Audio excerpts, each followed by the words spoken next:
Hello my beautiful friends, welcome back to my channel. My name is Alyssa. I'm a Seattle-based flight attendant and I love taking you guys on my journey with me. Today we are heading to the airport to start a 4-day trip. We are doing an Oakland turn, Seattle-Oakland turn, and then we end up in Kalispell tonight, which is one of my favorite layovers. I think I've got like 15 hours there tonight, so let's head to the airport.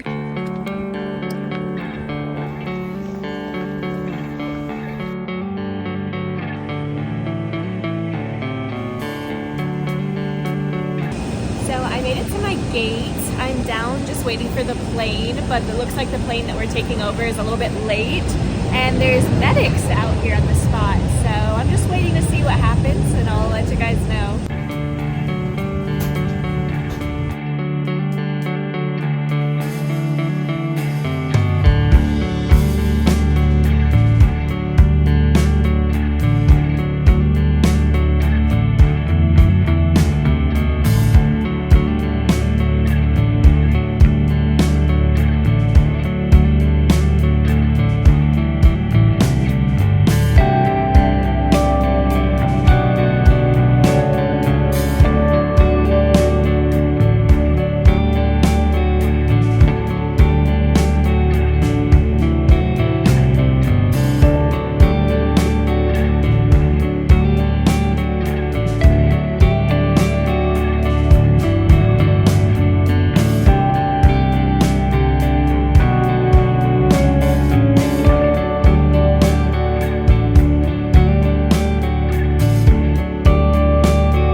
It is 1 in the afternoon. I did not film this morning. I slept in a little bit. I just could not get out of bed. It was so comfy here. I was so cozy. So I didn't go anywhere this morning, didn't make it to breakfast, which is totally fine. I packed so much food. I had plenty of stuff to eat, so I wasn't worried about going to breakfast anyway. But got up, I did Bible study with Damon because we didn't do it. We usually do it on Wednesday nights, and we didn't have time on Wednesday. I forget why, but we couldn't fit it into our schedule, so we wanted to make sure to get that done. So we got to do that first thing, which was really great. And then I heated up some food. I had a chicken quesadilla from Trader Joe's that I got, and just went downstairs to the lobby, drank a cup of coffee because I hadn't had any yet and I was really craving some. And now I'm gonna run to the gym. My van pickup is literally in an hour and 15 minutes, so I don't have a ton of time. We're just gonna go crank out a quick 25-35 minute leg workout. It's my last lift of the week, and I know that they have dumbbells in the gym here, so we're gonna go crank out a little leg workout. I'm gonna get dressed and head down there, and I'll see you guys on the other side.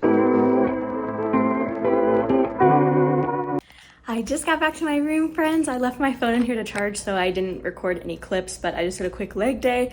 I ran a half mile on the treadmill because I'm trying to get back into running, just rehabbing my knee a little bit, and I did some core and stretched out, so it was perfect, super quick. I'm really happy that I got to go because I always am like, oh, I don't have enough time, I'm just gonna skip it today. And it's so much better to just show up and do something, even if it's only for 30 minutes. So we've got 34 minutes till we have to be downstairs, so I'm gonna hop in the shower and start getting ready.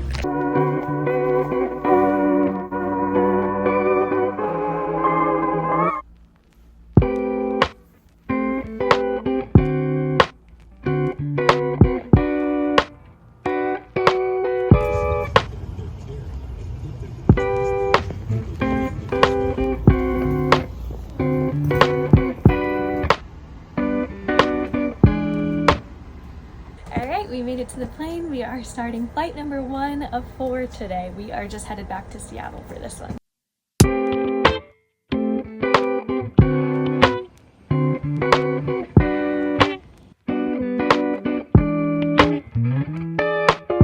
So we just got to our new plane. I just finished my pre-flight and I just grabbed a quick snack, just some provolone and salami, and I'm gonna open up my favorite chips ever from Trader Joe's. We are headed to Eugene. Quick turn, I think it's a 45-minute flight there and back. The Blue Angels have their show this whole weekend. It's called like the Sea Fair, I'm pretty sure. So it's been a little chaotic. It definitely took a while to land from our first flight from Kalispell. We were kind of just doing S-turns, avoiding all of the traffic in the air, which is kind of funny. You don't think that there's going to be traffic in the air, but there is. So we basically just went from one plane to the next. We hopefully get to keep this plane for the rest of the day, Eugene and back, and then in 2 hours in.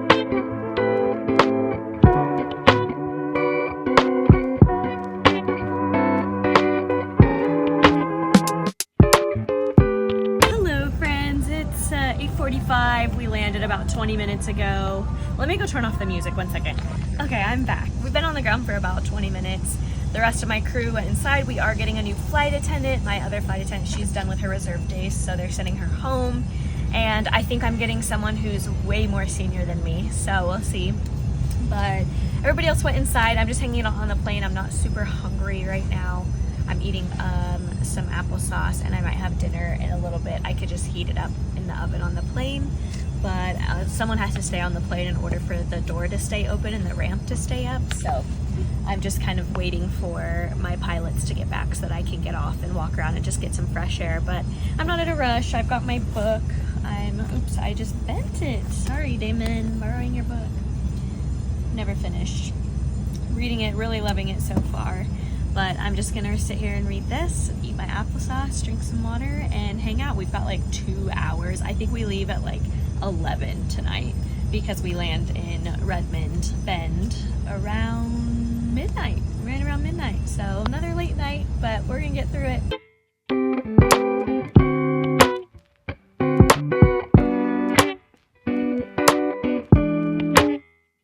I made it to my room. It is 12:30. It's time to shower and crawl in bed. Good night. Good morning. We're gonna head downstairs and grab some breakfast. It's about 9:30 and breakfast ends at 10. So I'm gonna lay here for another minute or two and just wake up, and then we're gonna head downstairs.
Beautiful friends, it is almost 11 o'clock and we have to be downstairs at 8:30 tomorrow, so I need to get to bed.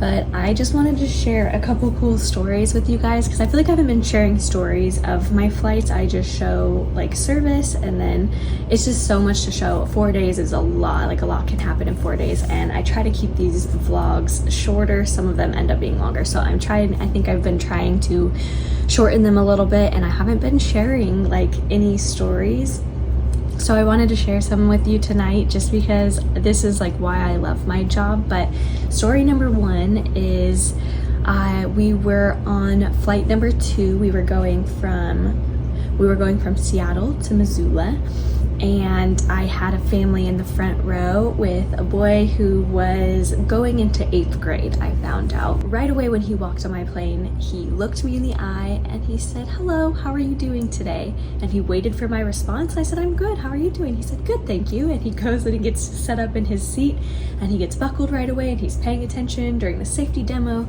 and he's talking to his mom across the aisle with his little sister, and he was just so respectful the whole time. Long story short, I start talking to his mom. I asked, like, "Oh, are you guys from Missoula? Like, are you visiting?" And they were visiting for a few days, and they had other family, the grandparents and some other siblings were in the main cabin, so they were a little bit further back.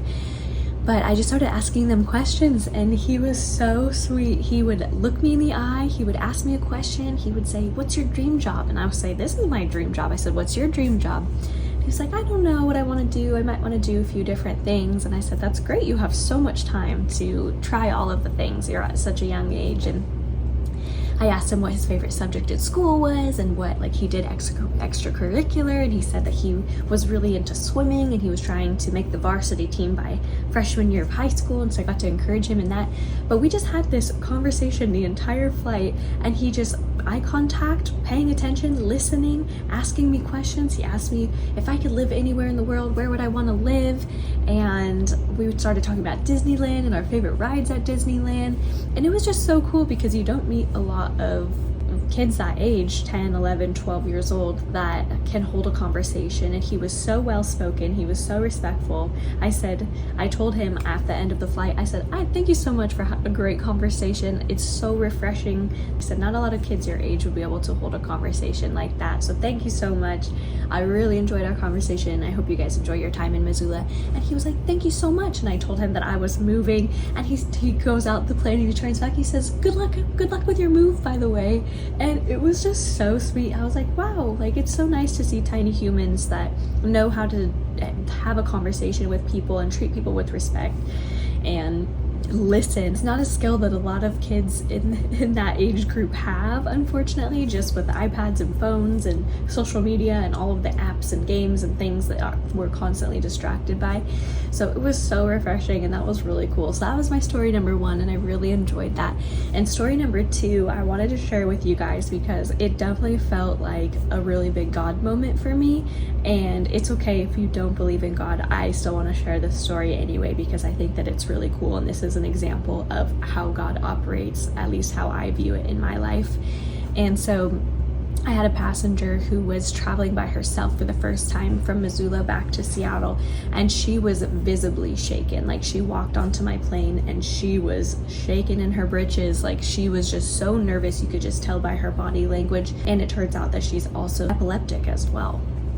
So I was kind of like, okay, like, she's super stressed out. She has a history of seizures, just kind of like trying to figure out how we're going to navigate this. And she ended up being sat in a row that was by herself. And I always feel like if we have nervous flyers, it's definitely better for them to have a partner next to them, just someone in the seat, so that they don't feel alone. And it was bumpy today. It was really bumpy. So I should also preface that. But I was kind of worried about her and just wanted to make sure that we had an eye on her.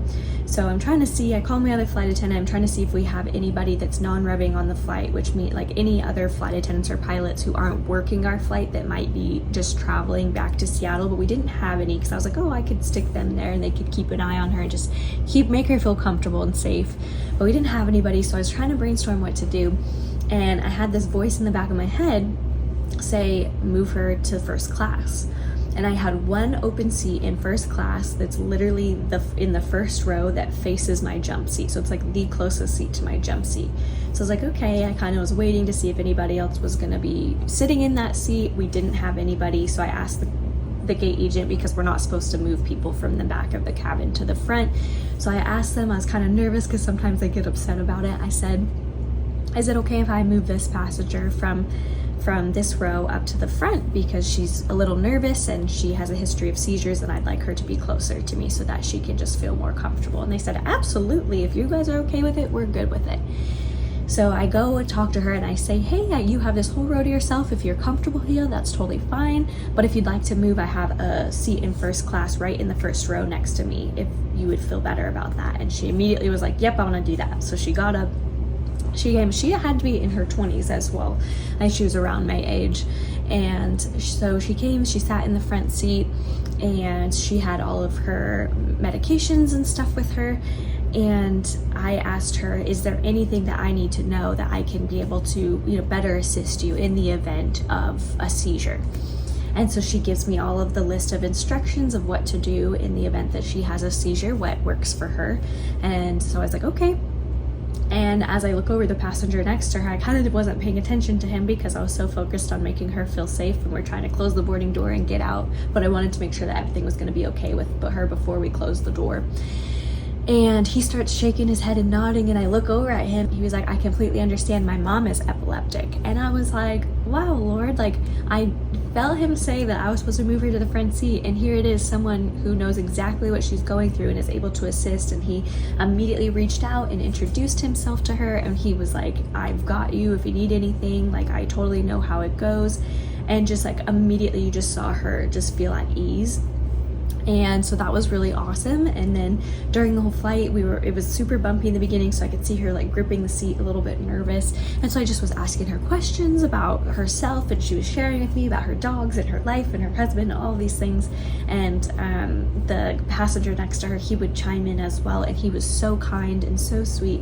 And I got up to do service, and I was just kind of checking on her. I'd peek around the corner as I was like serving drinks.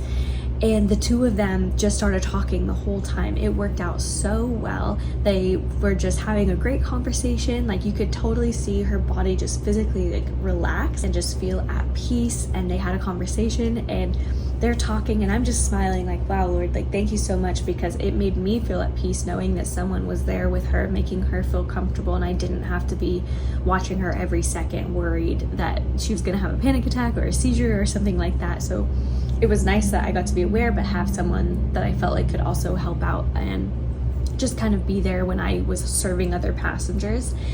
And then at the end of the flight, she was like, thank you so much for everything. And she was just so grateful for the help from both of us. And so I thanked the gentleman that was sitting next to her, because he was so kind and so sweet. And it's so rare, I think sometimes we go on a flight and we just want to put our headphones in and watch our movie or read our books, and we're in our own world. And so it was just really awesome to see him be such a good Samaritan in that case, and just want to help and make her feel better. And it was just really awesome and really encouraging. So today my faith in humanity was restored in all of the craziness. There are still so many good people out there, so I wanted to share that because I just thought it was so cool. And those are moments where I'm like, wow, this is why I love my job, because I love seeing people be kind people, being good people to one another.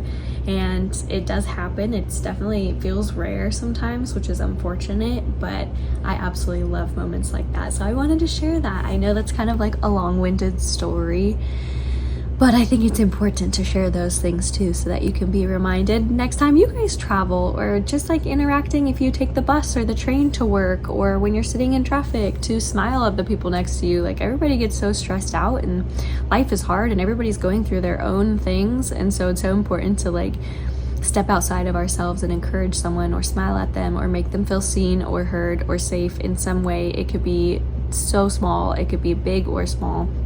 But that's my challenge to you guys this week.